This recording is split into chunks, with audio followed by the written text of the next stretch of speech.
In the bustling streets of downtown Kingston, amid the rhythmic calls of vendors and the constant flow of commerce, Syrian bread remains a beloved staple at countless bakeries and corner shops.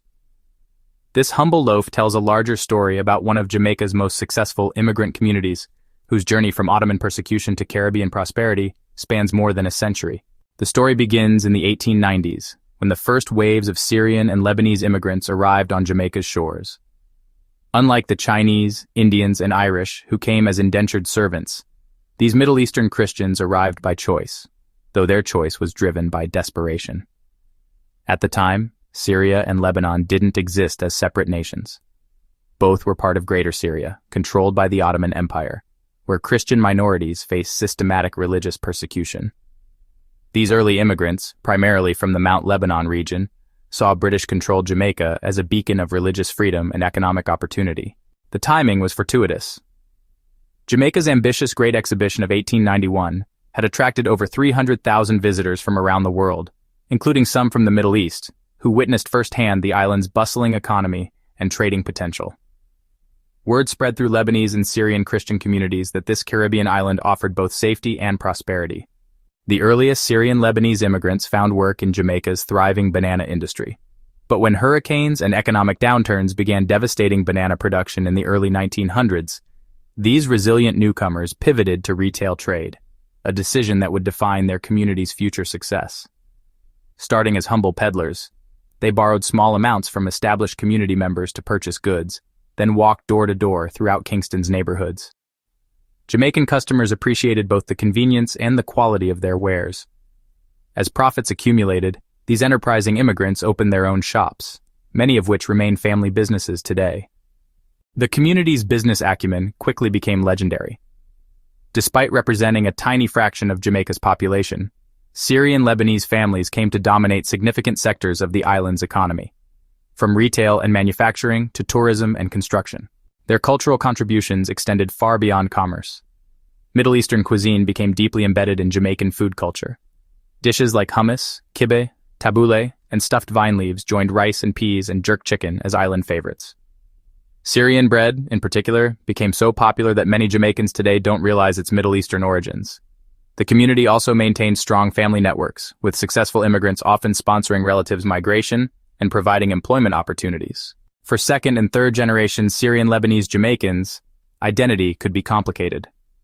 As one descendant noted, schoolmates would often say it doesn't make sense to be Lebanese and Jamaican, a sentiment reflecting broader misunderstandings about Jamaica's multicultural heritage. These complexities were compounded by historical circumstances. When France separated Lebanon from Syria in 1920 after World War I, families already established in Jamaica suddenly found themselves labeled as either Syrian or Lebanese, based on geographic divisions that hadn't existed when their grandparents immigrated. This explains why the terms are often used interchangeably in Jamaica, sometimes even within the same family. Today, Syrian-Lebanese Jamaicans can be found in the highest levels of society. Former Prime Minister Edward Seaga was of Lebanese descent, as is Miss World 1993 Lisa Hanna, airline pilot Maria Ziadi Haddad, and business executive Don Waby. Their success spans politics, entertainment, aviation, and corporate leadership, testament to the community's integration and achievement. Many families still prepare traditional Middle Eastern dishes, maintain business relationships across the diaspora, and preserve stories of their ancestors' journeys from Ottoman persecution to Caribbean prosperity. The Syrian civil war that began in 2011 brought renewed attention to this historical connection.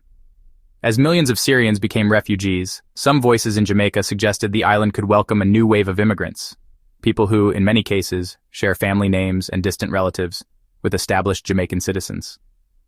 This proposal highlighted how the community's century-long presence had made them integral to Jamaica's national identity. Their story embodies the island's motto, "Out of many, one people," demonstrating how immigrants can maintain cultural distinctiveness while contributing to their adopted homeland's development. While precise population figures remain difficult to determine, Syrian-Lebanese Jamaicans have wielded economic influence far beyond their numbers. Their business networks span retail chains, construction companies, tourism enterprises, and manufacturing operations that employ thousands of Jamaicans across all backgrounds. Their entrepreneurial model of starting small, reinvesting profits, maintaining family business structures, and diversifying across industries became a template that other immigrant communities would later follow.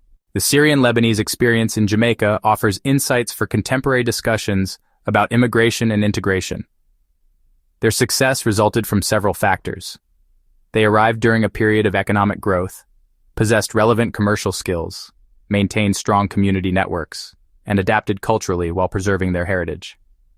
Perhaps most importantly, they came as free immigrants with agency over their circumstances, rather than as indentured laborers or refugees with limited options. This autonomy allowed them to make strategic decisions about settlement, employment, and cultural adaptation that bonded them to their new homeland. More than a century after the first Syrian and Lebanese Christians fled Ottoman persecution for Jamaica's shores, their descendants remain integral to the island's commercial, cultural, and political landscape. From the Syrian bread sold in countless shops to the business empires built by their entrepreneurial spirit, their legacy demonstrates how small immigrant communities can profoundly shape their adopted homelands. In a world still grappling with refugee crises and migration challenges, the Syrian-Lebanese Jamaican experience offers a powerful example of successful integration that benefits both immigrants and their new communities. As Jamaica continues to evolve, the Syrian-Lebanese community's journey from Ottoman refugees to Caribbean entrepreneurs remains a testament to the possibilities that emerge when diverse peoples find common ground on island shores.